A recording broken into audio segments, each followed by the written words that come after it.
building positive perception, this is what some of the best people are doing right now. Sharing knowledge of potential employers at interview stage.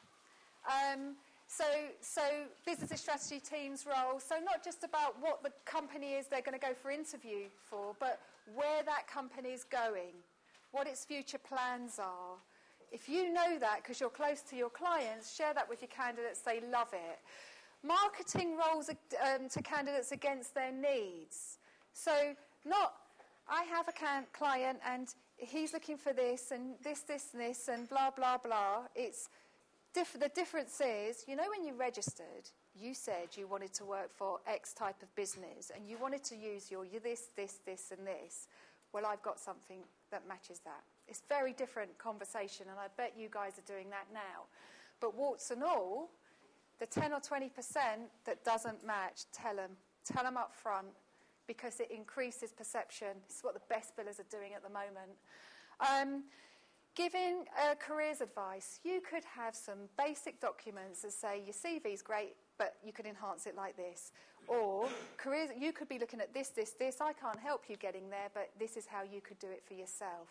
It really, really adds value. And if you're is anyone in professional services, search, selection? No?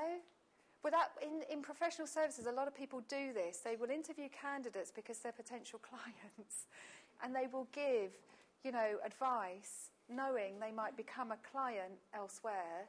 You do that. I sort of almost view the interview as a client visit in reverse. But yeah. To me, it's great. Yeah, it's lovely. You don't do the travel. Exactly. And in certain markets, that really works. In other sectors, it's a waste of time. But it depends on what you're doing and what you're trying to achieve. Managing expectations really makes a difference. We've covered that already. Getting candidates to help you sell them. Is that what they say? To help you help them. On a basic level, 3 reasons why rule. This is the job. This is why I think you're right. Now you tell me why it is that my client should see you. What can you bring to this particular role? I have to put forward 5 people for this. They're only going to interview 3. Tell me what I need to tell them to help you get this job. And they will give you stuff that didn't come up in the first interview, and it's all specific and bespoke for that company, that role, and it will help them get an interview. Where I've helped my clients implement that type of concept, CVs to interview ratios have gone through the roof. Where if you have to send a CV, I'd rather you did immediate interviews, but that's the old days. So, Emma, anything to add there? No, it's done. Is it done? Okay. Being honest and transparent, obviously. Realistic introductions. If you can't help them, introduce them to others in your circle if you need them to become clients, but the majority isn't.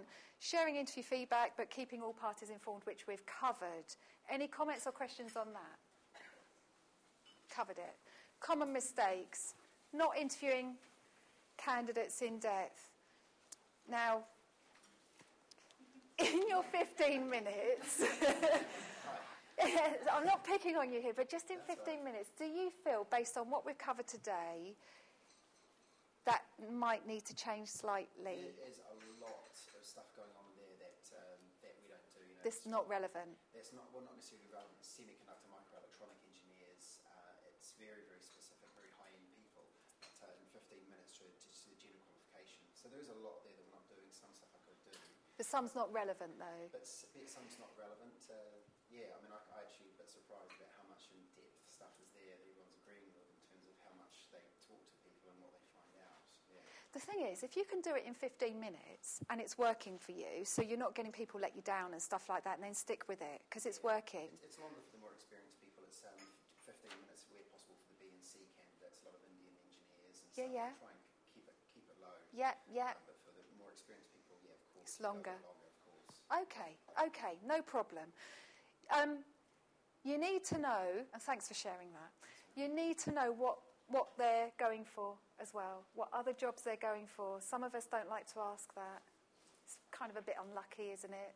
Don't want to know what else they're going for, but you need to know, and and at what stage they're at, and how what you're putting them forward to compares with what else they've got going on.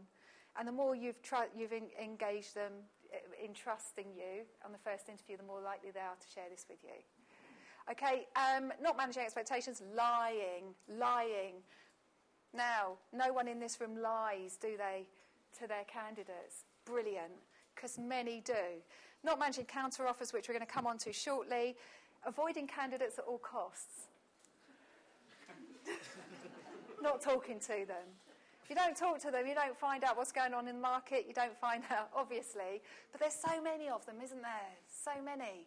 Manage your expectations. Tell them that you're busy finding them jobs and you're not going to be available 24/7. But please do talk to them occasionally, because, you might find out something you want to know. And communicating by email and text. It's modern, isn't it? Talk to people. The most successful recruiters in any sector I work with talk to their candidates. I'm sorry, but there's no getting away from it. We have to talk to them, because otherwise, email or text, 7% communication ability. And you can tone it up however you like with smiley faces and stuff. It's not the same as getting on the phone or seeing them face to face. That all makes sense, doesn't it?